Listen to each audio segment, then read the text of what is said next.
All right, what's up, everyone? This is Chad Winstead with Visual Flow Presets, and today I'm joined by the incredible Tanya Parada, aka my best friend. She is going to give us 5 creative tips on using the Visual Flow Retouching Toolkit in ways that you may not have thought about. So, Tanya, why don't you say hello to the people? Hello, everybody. Hope everyone has their coffee or water of some sort. We're gonna have some fun. I've got my water. There's your water. We're ready. That's all I'm drinking right now. We're good. Oh, man. How's everyone doing? I hope everyone's doing okay. Looking forward to seeing people sign in and comment and answer any questions that we got. Yes. Well, hey, while we're letting people join in, Okay. let me ask you a few questions here so we can all get to know you a little bit better, okay? So, I guess the first question is, where are you located? I'm located in LA right now. Yeah, Los Angeles. All right, and you guys just moved, right? You just moved in. We did. We just moved this weekend. Awesome. How did that go? It was good. I got like a wagon cart, and that saved my butt because I'm pregnant, and so like lifting was like a no. That I did like 50 trips of that, and did awesome. It was awesome. Right on. I would recommend from Costco. You got to get one of those. Yeah, we use that for our photography gear, actually. Yeah. You know, those little wagon carts, and we wheel everything around on the wedding days. But hey, where can people find you on social media? It's at Parada Studio, and I've got my little tag right on the screen as well. So yeah, just hit me up there if you have any questions about any of the stuff we're going to show you today. Awesome. Hey, how did you get started in photography? That's a good question. So the easy answer is my grandpa gave me a camera when I was 15, like a film camera. And I started just doing like senior portraits and black and whites on that. It was a Leica. It was like a 1970s Leica. I still have it. And just loved it. Loved photography. And I kind of grew up like on National Geographic subscription magazines. And my dad would always kind of get us those magazines. And I just loved, would sit after school and just soak it all up. I loved it. It's pretty much how it happened. Then, is that something that you're still interested in? Do you still read those magazines, or? I don't. I read other magazines and a lot of online stuff. I think I gained like a lot of inspiration from, but definitely like photojournalist, documentary. I think that's like what captures my attention the most. Okay, awesome. Well, hey, let's go ahead and get started here in just a second. Again, this is going to be a live video with Tanya here discussing the retouching toolkit from Visual Flow. She's going to show us 5 different ways that she uses it, ways that you may not have thought of. But if you have any questions for Tanya as we're going through this, please click the link in the description to allow StreamYard to view your name, and so we can see those comments and see those questions, and we can answer those questions for you as we're going along. So I guess without further ado, Tanya, if you want to get your share screen button ready and pull up Lightroom here and give us your 5 tips. Awesome. Yeah, so the cool thing about Visual Flow, let me screen share real quick. The thing that I have found, I mean, I love the presets. Don't get me wrong, like the presets are amazing. But I found that there's so much you can do with the toolkit. And I'm not just talking about the tools that you see. Can you see my screen? Just want to make sure. Yep, we're good. So I'm not just talking about this section right here, the VFlow tools, which has, adding correction, vignette, radial burns, detail pop, sharpening. I'm talking more about the brushes that you can find. And I've had a lot of people kind of ask me questions about the brushes. And so I thought that this would be a really great way to show kind of some of the ones that haven't been discussed as much yet in the Visual Flow group, and different ways of using them than people may have thought of. So the ones that I'm going to cover today, just so that kind of everyone's on the same page, the ones that I love the most and use quite often actually, is this one called the Burn Blackout. And I'll tell you why that one's like my go-to right now. I also use one that's called the Lips Red Lipstick, and I'll tell you why I go over that. And then another one that I'll use is Give me 1 second. The Intensify Detail Grunge one. And as well as a Sunflare Black and White. And I'll tell you why I like that one. I prefer that one over the actual Sunflare color one. I'll go into detail about that. So those are kind of some of the ones that I like to use, as well as the Dark and Moody lips one. And just because they're lips doesn't necessarily mean that that's what I'm using them for. So that's why I think people will find it a little bit interesting to go through. So do you want me to start with the first example? Yeah, I'm looking forward to this. Go ahead and start with the first example. Elizabeth Lloyd says, hey, by the way. She says, hey, friends. She's such a cutie. So, I'm excited. She goes on next week to talk about Sunflare stuff. Yep, and she's like one of the queens of Sunflare. So I'm excited to catch her live on that. So for this first, for this photo, I mean, I think a lot of people know that I like silhouettes. It's kind of like one of new. It's kind of one of the things that I love. And so for this photo, I just used, you know, the V-Flow Black and White. But this is where I'll use that first one that I was discussing about the burnout or the blackout tool. Mm-hmm. And that one is great for silhouettes and also for getting rid of distractions. So when I use this, so originally this is what the image looked like, right? Mm-hmm. Change it to black and white. And then when I use this, I see that there's like all this tons of distractions. And especially when you have a silhouette, there's kind of like these weird details. So what I'll use, the burn blackout, and I'll just go over either with a brush or with a radial filter or with the graduated filter, I believe it's what it's called, or gradient, sorry. Mm-hmm. And I'll just go through. So either way is fine. The gradient probably for this one, because there's already a horizon line, would probably be just easiest to do something like that. And just make sure that you're not crushing any of those whites at the top. But if you want to be more detailed and go through with the actual brush, like if you can see right here in the trees, there's still like a little bit of highlight and detail stuff that you may want to kind of take out. So I would just kind of go through and make sure that that's all burned out. So that's one way that I would use that burnout tool, is for a silhouette. So again, just this is the before, and then you've got your after. Awesome. So you went through, did you clone those out in Photoshop, the little distractions up in the top right? Yeah. Okay. Yep. Totally. And which base black and white preset did you use? Did you use Modern or Crush? I used Modern for this one. Modern? Awesome. Yep. Yeah, I love this like high key, you know, solid white, solid black. I'm trying to remember, someone else did it in a group, I want to say last week. I think it was a Niket from India. Yep. And I loved his silhouettes. I thought he did a really good job at the low key, high key. It's just something that we, you know, is nice for your clients to just have something a little bit different that they may want to print out and put like as an art piece. Yeah. And it kind of, you know, gets rid of all the other distractions. Yeah, it gives it a super dramatic look. Yeah. So another way that I'll use that burnout tool is for something like this, where, you know, on a wedding day, you have all these, you know, distractions in a hotel room. You've got 2 seconds to set up this shot, and, you know, you can't have everything perfect. You got some bridesmaids here and, you know, all types of distractions going on. So this is also where I would use that burnout or blackout tool, just to kind of clean up all around.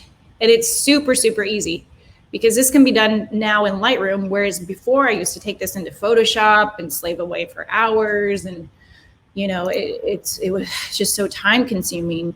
So I love this tool right here, just to kind of clean up. You can just see how simple it is to go through and you know, get rid of all these distractions. Right on. I love this shot. Those that light fixture. Yeah, the weird UFOs. Right. So were you on a were you upstairs and she was downstairs? Is that how this was taken? I'm assuming you don't have go-go gadget arms. No, not at all. She's waiting for her valet to pick her up to head over to the ceremony.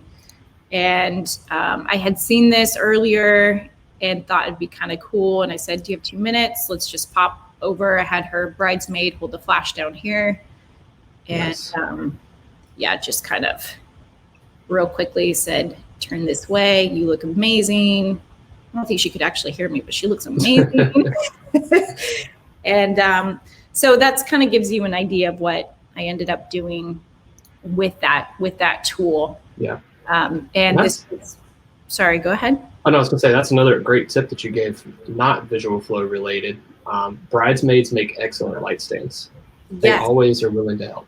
100%. And I have to give a shout out to MagMod because this was, you know, without that sphere and half CTO, you know, you just, this is the after.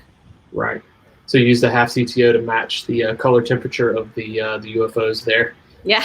And that's awesome. Yeah, the UFOs. That's such a cool before and after. Can you click the before one more time? Yeah, sure. Just so everybody can see where we went with that burn. Okay. Yeah, let me go back to, hold on. Yep. Okay. So there's the before, yeah. And then there's after. Awesome. Yeah. Like I said, I'm happy to answer any questions like VFlow or photography related for any of these. But I just kind of wanted to go through real quick and show you. Right on. Yeah, what I like about that. So Elizabeth said, so awesome, lady. Love this shot. And that is such an awesome tool. It saves so much time, and definitely agree. The burn blackout tool is one of my most used as well. And I've probably got 6 or 7 brushes that I use pretty consistently. And that is, that's up there with it. Yeah, that's awesome. Well, Elizabeth is awesome at doing really creative stuff. Yeah, we're looking forward to Elizabeth. We're doing a live video with her next week, so make sure you tune in for that one as well. I know, those sunflowers. All right. So the next tool I wanted to show, I'll start sharing my screen again one more time. Okay. And sorry, getting the hang of this. So the other tool that I was talking about is the red lipstick tool. Now I totally came across this by accident. So I just thought, let me think of other ways that I could use this. And 2 ways that I found is if someone has a red dress and if someone has red hair or red lipstick, but I felt like it just was like an instant kind of pop for that. So I think this is the after. Let me go to the before. There we go. Here's the before. So what I love about this is when you, like I said, when you use this and just select, oops, I think I already did. Let me deselect that. Okay, so her dress is red, obviously, but it just kind of punches it up a little bit. And obviously you can manipulate it how you want. And then he's got some red hair. It just kind of brings the contrast, and all those reds kind of get her lips right here, kind of pop. So I feel like this is one where people wouldn't necessarily use for something red, but if you're dealing with like a wall or, you know, a light that you're using a gel, MagMod gel or something like that, or someone's red hair or even like a tattoo, that type of thing, I feel like this would work really, really well for that. And obviously you can adjust the brightness and saturation of it. Yeah, that's a really neat tip because red's one of those colors. Sometimes it just doesn't photograph well in certain lights, or doesn't, you know, it's not picked up by the sensors extremely well. So when you go to start editing them, it's really easy to get those reds out of whack.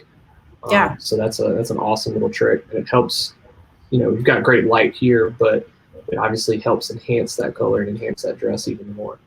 And I don't know if this happens to you. Tell me if this happens to you, but like when I just try to pump up the reds, then all the reds, all the skin tones, all the reflection, like it goes insane. And then I've got to do more work afterwards and go through and just clean up and temperature change little sections with the brushes. Whereas here, I'm just selecting pretty much the red that I want, and I'm good to go.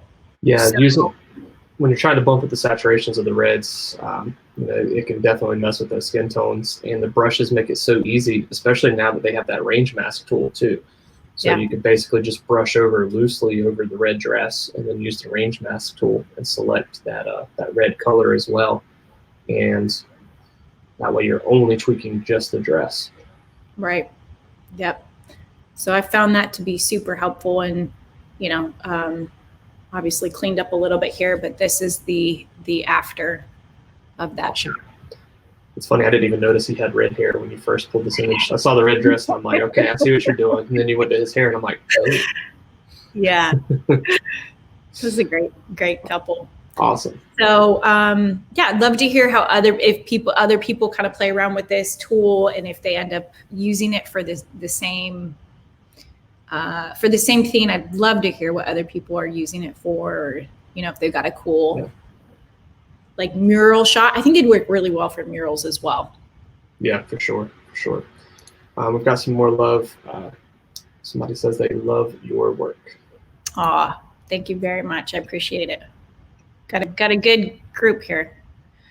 So this shot right here, which is really cool, what we use. So this one I wanted to show the bokeh, and it's funny because we recently did, I think it was a month ago, maybe, I think you were in on it too, where we did like a live edit. Yeah, it was Edit Wars. Yeah, Edit Wars. Yep. And Pi was the one that showed me about the bokeh that I hadn't really used, but now I can see why. So the reason why I chose this photo, why I want to show the bokeh, is because silly me shot this at f6.3. Why I didn't shoot it at f4 and below, no idea. I probably would have gotten rid of all these little people and lots of stuff. Anyway, so shot it at 6.3, and this would be a great bokeh type of shot. So what I use this tool for, the 61A bokeh add, the two ways that I'll use it is either with the brush, where I go in and I kind of go around them. This is a little bit more detailed if you have the time. But the other way you can do it is with the radial brush and just select them. Where you have to be careful is you have to remember to invert it right here in this section. If you don't invert it, then they're just fuzzy, right? But anything that you select outside of that, once you take off that invert, will bokeh. So now it's looking a little bit better, but something that Pi showed me, which was kind of cool, is that you can double up or triple up on this as many times as you want until you get that effect. So you're essentially cheating, right? So you're shooting that f6.3, but you're kind of cheating and getting that same f3.5 and below or f4 below look. So you do that enough, double baking it, or adding the bokeh, and it looks a lot better. It's probably so it's a little bit harder to see on the screen the difference that it actually makes. Okay. Once you see the final result. So can you show that before and after again? Yep, sure. Also, that was Ray Prop that said he loved your work. Oh, thanks. Thanks, Ray. I love your work too, buddy. So this is the before at 6.3, and then with the bokeh, it looks more like, you know, 2.0.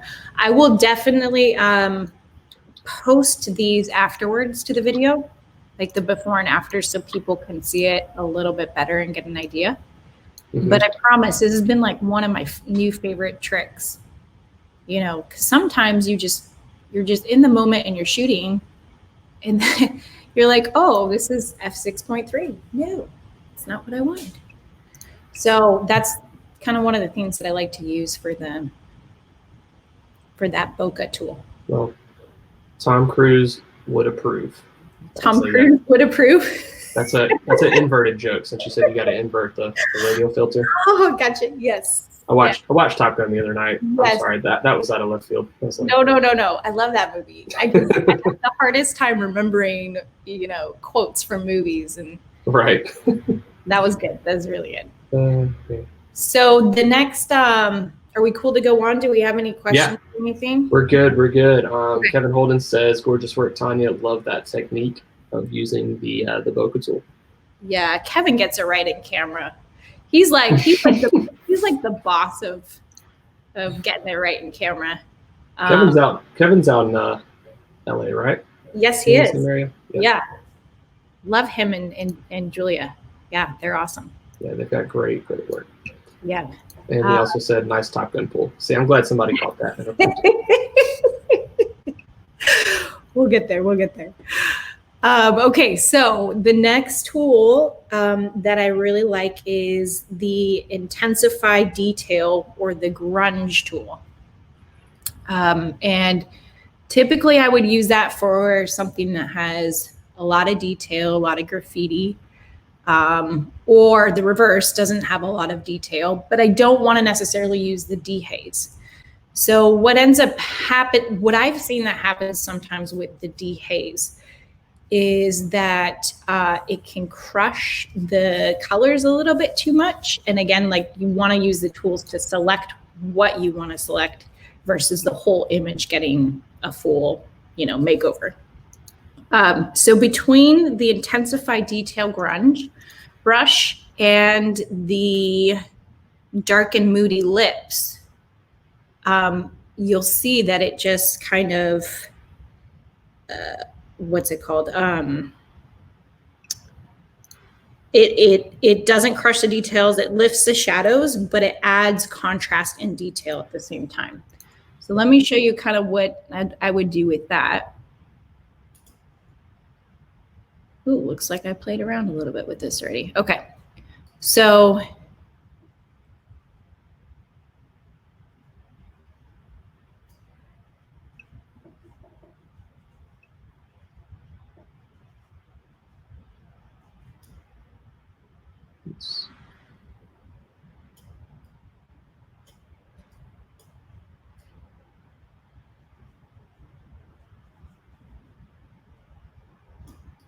sorry, everybody. Tanya's in deep concentration. Sorry, I'm in deep. Sorry, sometimes I forget. Okay, so no, it wasn't working on that photo for some reason. But here's the after of that. Okay, so you're brushing that around them. Yes. To bring out the contrast and detail. Yes, this works great for a photo that has, like I said, is backlit or has some sort of sun flare, or you need to select some more contrast and detail without dehazing the whole entire photo. For example, I think it was, here we go. I think it was this photo too, where this was the before. And you can see, you know, we all love this backlit type of hazy, beautiful sunlight, California sun photo, right? But you really want to just make sure that your subject stands out. So you can go in and, like I said, use either the Intensify Detail Grunge or the lips Dark and Moody, and you'd be surprised how much that really brings out your subject. Yeah, sometimes when you use that dehaze tool, it can kind of mess with skin tones and things like that, like in that previous photo Yep. that you were showing. So that's definitely a neat trick to get around that. Instead of having to use like the deep crush brush or something like that on the skin, you can just go around them with the with that detail brush instead. Yeah, that's exactly why I love using it. So again, either that's the lips dark and moody, and I would play around with that, or it's the intensity grunge look. So I would play around with either one of those to get the exact look that you want. But again, it like you said, it doesn't affect the whole image, just what you want. Right. Lovely. It's a beautiful shot. Were you using, is that natural light or are you using the flash? I'm sorry if you. No, that's the fun set that I've been taught by the wonderful Marlise. It's taught me the fun set. The fun set, the Mag Mod fun set. So do you use a full CTO or a half CTO when you do that? I use a full CTO. Full CTO. Okay. Yeah, this was after, pretty much after dark. Right. So yeah, full CTO. The reason I asked is because I've always been using the half CTO. I'll use a full CTO every now and then, but typically when I'm shooting it, it's not dark yet. And I find that using the half CTO for me anyway yields good results as well. Yeah, I'll have to try that. My go-to is the full CTO, just because I like the warmer look. But I'll have to try that half CTO. That's a good tip. Awesome. That's definitely a neat trick to learn too. So if you're in the MagMod community, look up the Mag Sun or the Fun Set or whatever you call it. It's a fun little trick for clients. So a little tip on that, because I was doing it so raw before, and I would get the full blown out flash head right here, and then I was shown to kind of angle it down so that the flash is right above their head but still under your camera lens. So you almost have to angle your camera down towards your subject to kind of catch it as if you would a natural sun flare. So once I started doing that, then it helped a lot. So the last little tip and trick that I have, everyone's still on and still awake. Do we need some more coffee? Yeah.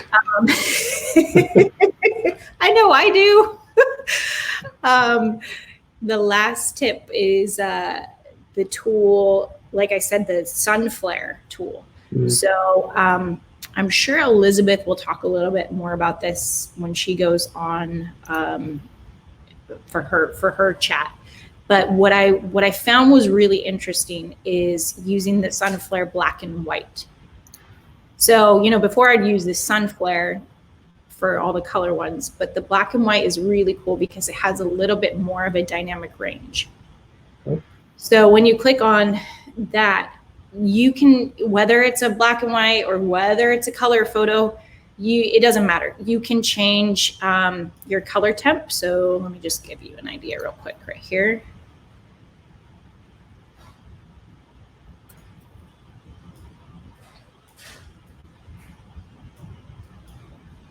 It's great for sun. What's that? Dave Shea says, "Hi, Tanya. I love your work. Hi, Chad. I tolerate your face." Oh, just tolerate? Nah. Hi, Dave. How are you?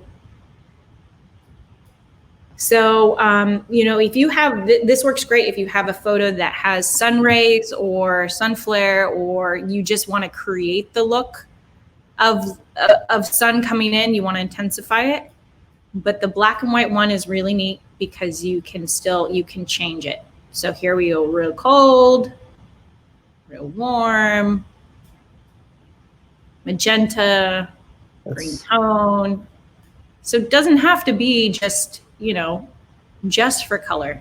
But I feel like the Sunflare black and white has just a little bit more intensity. So really, really pops it out. That's that's really awesome. I've never even thought about trying that.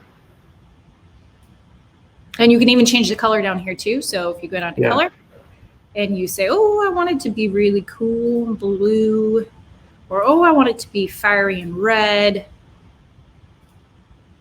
And again, if you catch some on your subject's face, you just go back and erase. Yeah. So just erase it. Yeah. And I think what you said is spot on. This one definitely has a little bit more dynamic range of things you can do with the color, because sometimes that sun flare tool is a little bit too orange on certain types of images when you're trying to do it. And there's only so many adjustments you can make to it. So this is a neat way to kind of give you that full control over it. Yeah, and who would have thought, like, with a black and white sunflower one, but it's, right, you know. Right. The same thing with this too. I was thinking, you know, like if I really wanted to intensify the direction of light here, could go down to that sunflower black and white, and I could make this as bright as I wanted. I mean, obviously I'm exaggerating here, but right. And create some, you know, cool little streams of light. Yeah, give it some more light rays there.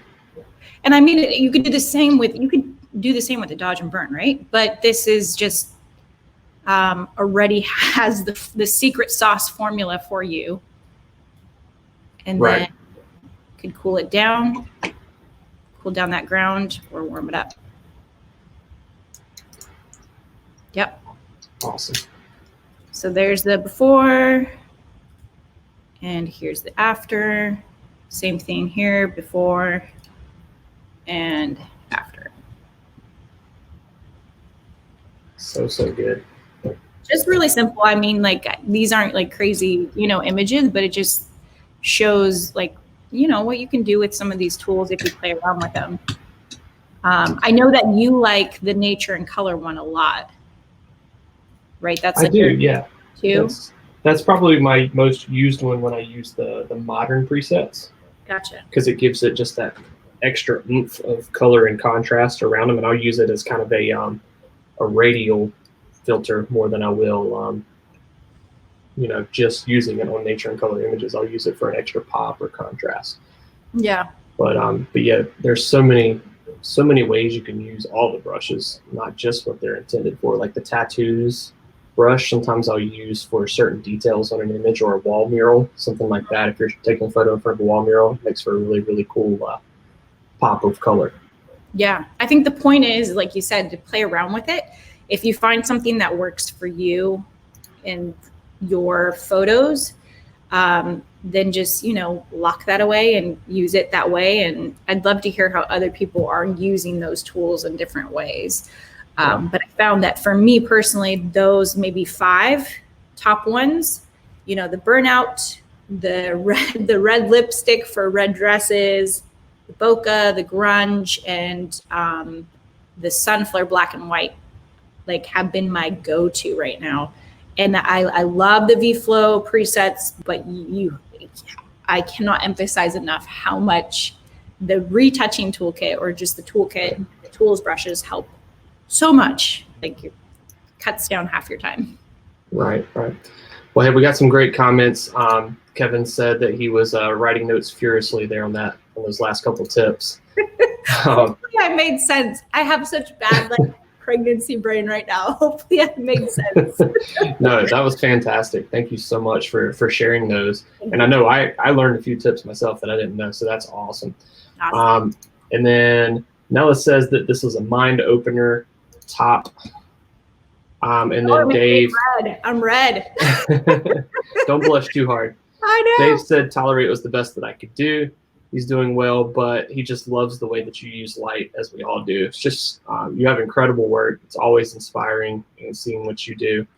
And I hope that we can do one of these videos again sometime soon. Yeah. And we love having you. And like I said, if everybody didn't know, this is my best friend here, Tanya Parada. She just shared with us 5 creative ways to use the retouching toolkit. If you just are now joining us here late, make sure you go back and watch, because there's some really awesome tips in here. And we'll post up those before and after so that you can see them a little bit better, because I know sometimes with screen share you can't see it as well. So yeah. Right. Yeah, definitely share those with everybody. Okay. Speaking of best friends, Marlise says she loves seeing her BFFs. we're basically the three best friends that anyone could have. So thanks for joining, Marlies. Hope you caught most of that.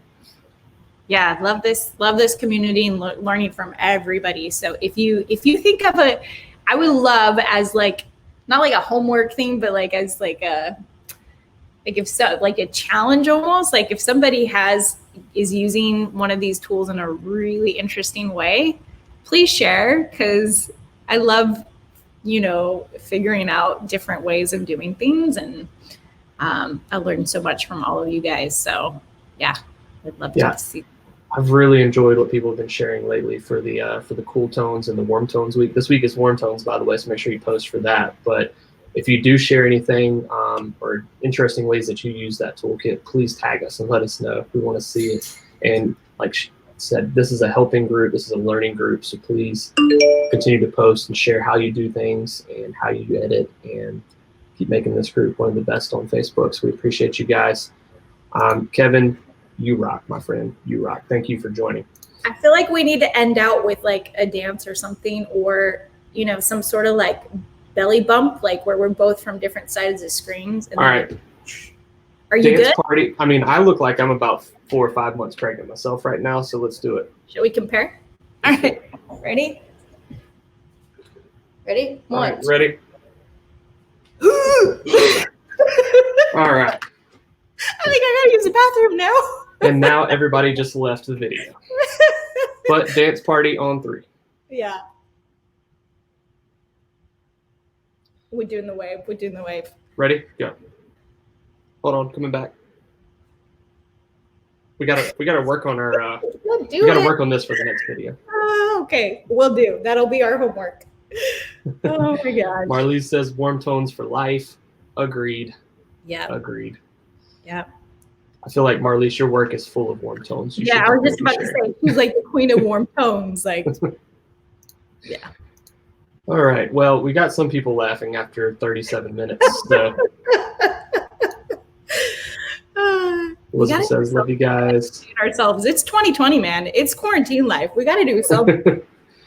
That should be our next live video. We just all get up and have an actual dance party, dance rave. 100% agree. 100%. That's going to be it. No tips or tricks or anything. Just I'm sure Pi would love that. Yeah, but seriously, if anyone has any questions about anything, you have my Instagram handle. Please don't be shy. Email me, whatever, Facebook, whatever. Ask away if you guys have any questions. Probably learn a lot more from you than you will me, but it's very, it's cool to hear from people and see what they're doing. Awesome. Well, thanks so much, everyone. Once again, this has been lovely, and please rewatch it if you haven't. This will be up on our YouTube channel as well. And yeah, I appreciate all of you. And until next time, be sure to check out our next live video with Elizabeth Lloyd coming up next week. And if there's anything else you guys want to see, drop them in the comments or any questions for Tanya. And on that note, after our dance party, to end things out, we're going to stop the broadcast. Thank you so much, and have a great rest of your day. Bye, guys.